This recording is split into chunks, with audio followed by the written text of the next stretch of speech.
Do you have a hard time saying no? Is no not really in your vocabulary? Or you don't know how to tell someone no? You know you don't want to do the thing, but you're just not sure how to communicate that in a way that's going to be effective and received? Well, today on Boldly Driven Conversations with Bree, we're going to be talking about 10 ways to say no in a way that will be accepted, communicated effectively, and make you feel like you're in control, because you will be in control, to set healthy boundaries. Join me. All right. So, all my people pleasers, it's that time of year where it's really hard to say no. It's hard to say no to the parties, hard to say no to the buying extra gifts and blowing the budget and meeting up with friends and family obligations and all the things that want our attention and don't allow us to rest, don't allow us to actually enjoy the season, because we're constantly saying yes when we need to say no. And when I've talked to people who are people pleasers, or like myself, a recovering people pleaser, sometimes it's not that we don't want to say no or that we're afraid to say no. It's just we don't know how to say no. So I was thinking about that today. And so we're going to talk about 10 ways of how to say no. All right. Number one, my favorite one that I'm really learning to enjoy is just the straightforward no. So simple, right? So straightforward. I feel like this is an advanced one for people pleasers because it just feels so rude sometimes and awful, and like I'm not being lovable and they're not going to like me and I'm going to worry about the approval. But I feel like oftentimes the best no is just that straightforward no. And I have found that people actually respect that more so than I thought they would. I feel like I've actually gained more respect from certain people by just being very straightforward with my no and saying, no, I can't do that, or no, I don't want to do that. Just straightforward no, and not even giving a reason. Just no. Okay, so that's number one. Not always easy, right? But the most effective. The second way to say no is to give what's called the honest no, where we explain our reasons, like, oh, I'm too busy. I don't feel comfortable with that. And we give a reason behind our no. And this, giving a reason behind our no is not a bad thing. It's just something that people pleasers need to understand is not required.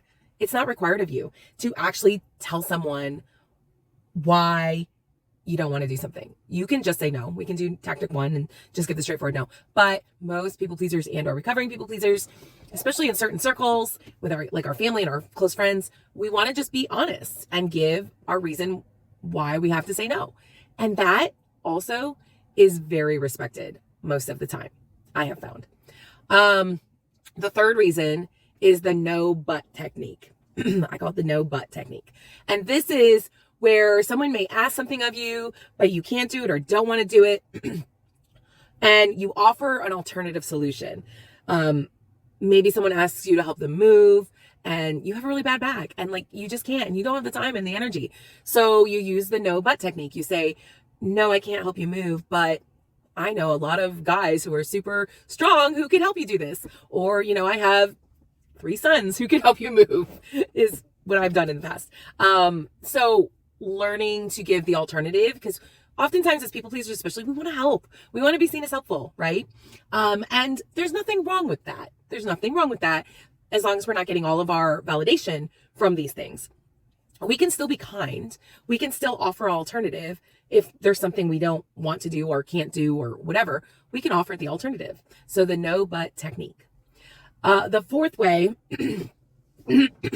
so sorry, my throat is going crazy this morning.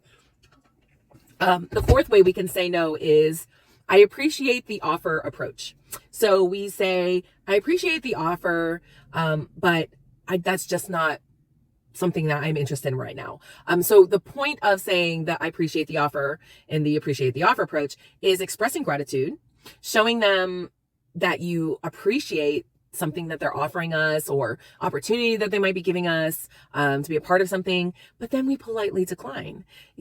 I appreciate the offer, but I'm just not prepared to give that amount of time, or that's not something I'm interested in, or whatever the reason is. So you are going to give a reason, but you express your gratitude. And that oftentimes will alleviate the guilt that people pleasers oftentimes have for saying no. Okay. The fifth way we can say no is let me think about it tactic.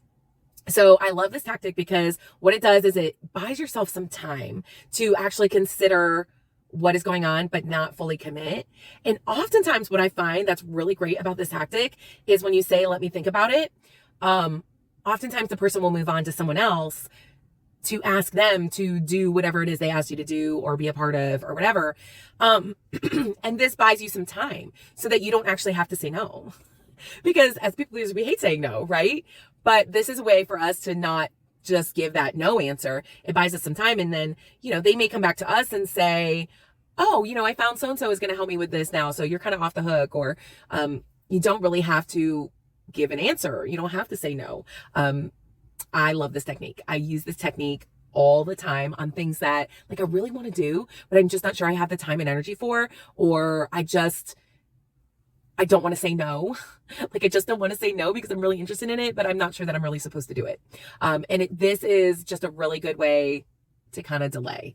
And it's been, if you're someone who believes that, things happen for a reason and that your life goes in the flow, this is one of the ways that I really live in flow, because exactly what I said happens a lot of time, where I'll say, hey, let me think about that. And they'll move on and they'll talk to someone else, about it, and then they'll find someone, and then it just kind of goes away, and I never have to actually address the thing.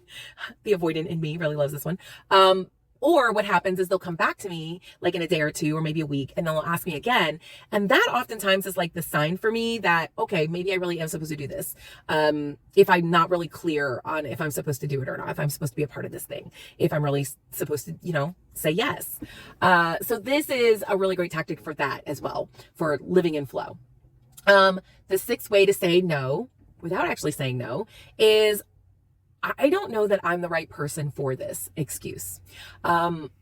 Oftentimes, someone will ask us to do something or to be a part of something, and we just know we're not really supposed to be a part of it. We're not supposed to do it. It's not for us, but we might know someone who would be excellent in the role or to do the thing that is being asked of us, right? And so this is a way that we can help. This is a way that we can still get that approval that we also want as people pleasers, get that external validation. But we don't have to actually do the thing because we know the person. We know someone else who can do the thing. I have used this recently, a few times actually, with someone who wanted something. One of my clients needed something. They wanted something. And they asked me if I would help them with it, be a part of it. And it's not really my wheelhouse, but I know somebody else who would be perfect for that. And so I gave them recommendations, and they went and they talked to that person, and I think they're actually working with them now, which is awesome. So did I give away a client? I didn't give away a client because this is something that I don't want to do. And they're still my client. They're still working with me on other things. But in this other area of their life, we outsourced, and that's good because guess what? We don't have to do everything. We don't have to do everything. Not even for clients, not even our professional roles. But when we know someone who is really good at something that, or maybe they're not even really good at, maybe just they're good at it, and they would be fine in doing it, and it just takes something off of us that we don't have to do it. The mental load, the physical load, the emotional load of all of it. And it makes us feel good that we're not just sloughing it off, right? Okay. So there's your first 6 of easy ways to say no. Now, the last 4. I feel like these last 4 are more for people who know they're people pleasers. They're fighting against the people pleasing, and saying no is a little bit easier. Okay. So the first one is, I have other commitments excuse. So when we say no to something, and we always want to give a reason sometimes as people pleasers, but here's the thing, is that we don't actually have to say what the reasons are. We can just say, I have other commitments. We're just going to say that. We don't have to tell them what the commitments are. This is a way to say no because I have other commitments. This one is a really, really good one. But I feel like it's a little more advanced because you are saying no and we're not giving the reason why. And we're not helping, and we're not giving an offer or alternative, so we could be seen in a different light where someone, gives a perception of us of, oh, you have other priorities, right? So that's number 7. It's a little more difficult in some scenarios, but very effective because you do have other commitments. That's why you want to say no. It's the truth. Okay. And then number 8 is, I need to prioritize myself. This one is very advanced. People pleasers don't like this one, because we feel like we can't put ourselves first. Oftentimes, that's like the whole reason why we people please mostly, is that we feel like everybody else has to go before us in order for us to deserve being able to do the thing we want to do. But this one is the very honest one. This is when we're on our growth journey. We know we're people pleasers. We're recovering people pleaser. We say, I need to focus on myself. I need to prioritize my needs. This is why. Someone's coming in my car. Hold on. Sorry about that. Someone just came out to my car. It was really weird. It's because, it's like 6 o'clock in the morning. So, all right. Where were we? We were on 8. So number 9. This one is an excuse again. But again, it's an honest thing. Hopefully it's an honest thing. Where we say, I'm not feeling well. And this one is hard for the people pleaser sometimes, because we don't want to be seen as weak. We don't want to be seen as someone who is not fulfilling their obligations. We don't want people to have a certain perspective about us, but it's very effective. Like if you're really not feeling well, mentally, emotionally, physically, this is a great excuse, because it's the truth. When we're not feeling well, we should be able to say that. So, I'm not feeling well. It's, the physical, emotional, mental reason why we have to say no. And you're allowed to say no. I don't know if this is why I feel like it's a little bit more advanced. For so many years, I felt like I couldn't say no, even if I wasn't feeling well. And so I would still do the thing. Because I made a commitment. I said I was going to do the thing. All right, I still have to go and do the thing. But I feel like now this is like a good excuse for me to be able to say why I'm not doing something. I'm really tired is a part of that. Because I've been working really hard. I get to work before 6 o'clock every morning. Sometimes I don't get home until after 6 o'clock at night. That's a long day. And then I do coaching and have commitments with my kids, so I'm tired. And this is an excuse I've used a lot for different things as to why I'm not committing to doing things or I can't be involved. And it's a valid excuse and it's okay. But again, we have to be willing to disappoint people. And that's really hard for people pleasers and recovering people pleasers. And then the last one, kind of goes along with my other delay approach. But the last one is, I will get back to you, delay. So this one just gives you time to think, and gives you time to think how to say no. So maybe we can't say no right then, or we don't want to say no right then for whatever reason. The I will get back to you one is a really great tactic. It's that delay tactic. So that we can learn how we're going to say no effectively. Because sometimes there are things where we actually have to give a definitive no on something. And we just don't know how to do it in like a polite way or a proper way or a way that's going to be effective. For whatever reason, sometimes things are complicated and that's okay. Things, we can work through that. So quickly, I want to go over some questions we can ask ourselves to see if, going along with that number 10 of, do we actually need to say no to this? Or is this something that we can't say yes to? And these questions help me to know whether my no is no or my yes is yes. And hopefully they'll help you. So the first question is, I always ask myself when someone asks me to do something, and this is why I use that delay tactic a lot of times, because I ask myself these questions, is, does this align with my values and my goals? So this thing that they're asking me to do, is this aligned with my values, my goals, my purpose in life? And if the answer is no, then my answer is going to be no. If it's yes, then I move on to the next question. And that next question is, does this drain my energy and resources? If the answer is yes, then my answer is going to be no. Because I can't do that, especially in this time of my life, this transition of life that I'm in right now. And it may be different for you. You have to know, you have to be able to have discernment on your own energy and resources. I'm pretty close to my max. So any extras that people are asking of me are definitely going to drain my energy and resources, and I'm going to have to say no. If the answer is no, it's not going to drain my energy and resources, then I can move on to the next question, which is, would I only say yes out of obligation or guilt? If the answer is yes, then my answer has to be no to that person. I'm not going to do this out of obligation and guilt. If the answer is no, then I move on to the next question, which is, are there any potential consequences to me saying no? If there are no potential consequences to me saying no, guess what I say? No. Because in my mind there, and I'm thinking, well, what are the consequences if I say no? Then really my answer is no. I don't want to do the thing, or I can't do the thing. And I can, it's like the get out of jail free card in that sense, where if I'm asking what the consequences are saying no, then I already have my answer that no, I should be doing this. If the answer is yes, there are consequences to me saying no to this, then I need to go to the last question to make sure that my no is no and my yes is yes. And the last question is no, saying no in this setting a healthy boundary? Is it setting a healthy boundary for me by saying no in this situation? If the answer is yes, it's setting a healthy boundary for me to say no, then 9 times out of 10, my answer is going to be no, because it's very important to me to be able to set boundaries in my life. Because I lived a lot of my life not setting boundaries, healthy boundaries anyway. If the answer is no, this is not going to set a healthy boundary in my life, and I've gone through all those questions, a lot of times my answer then will be yes. Okay. So I hope that all was helpful to you. Here is your bold challenge. I have some questions on the bold challenge that I want you to ask yourself. And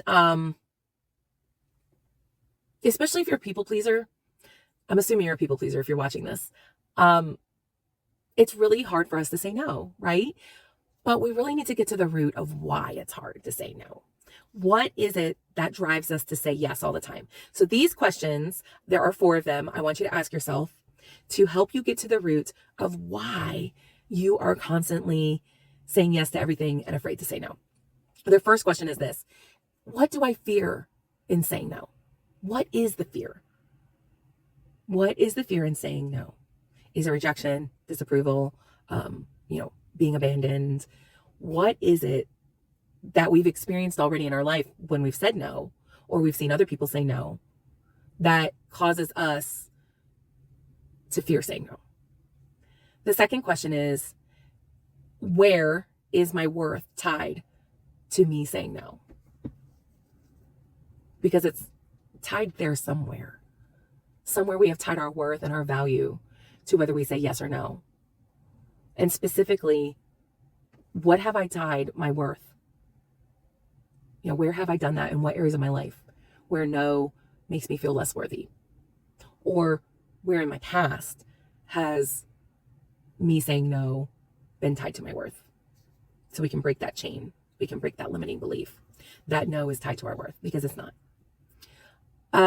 The third question is do I feel guilt when I say no, even if it's in my best interest? And why? Why do I feel guilt and or shame when I say no? Where in my past, or where have I seen this before, where guilt and shame needs to be tied to how we answer a question, whether we can be honest or not about something? And then the last question is when was the last time I actually said no and then stuck to it? Because sometimes we'll say that initial no. We'll say that initial no, like, no, I can't do that, or, here's someone who maybe can help you. And then what do? We go back on it. You're like, you know what, I'll just do it anyway. I'll help. That's not saying no. Saying no is when we say no in however one of the 10 ways, and we actually stick to it. When was the last time we did that? And here's the follow-up to that. Is last time you did that, hopefully you've done it fairly recently. If not, we've got some work to do. If you have, what was the consequence of that? Was there a negative consequence to it? Probably not. So that should tell you it's okay to say no. It's safe. It's safe to say no. All right, guys, I hope this was helpful to you, especially as we're in this holiday season. I know it's really hard to say no sometimes to all of these different holiday obligations, but there is power in the no, and you have the power to say it. All right. If you have any questions or need any help, DM me. Have a great day.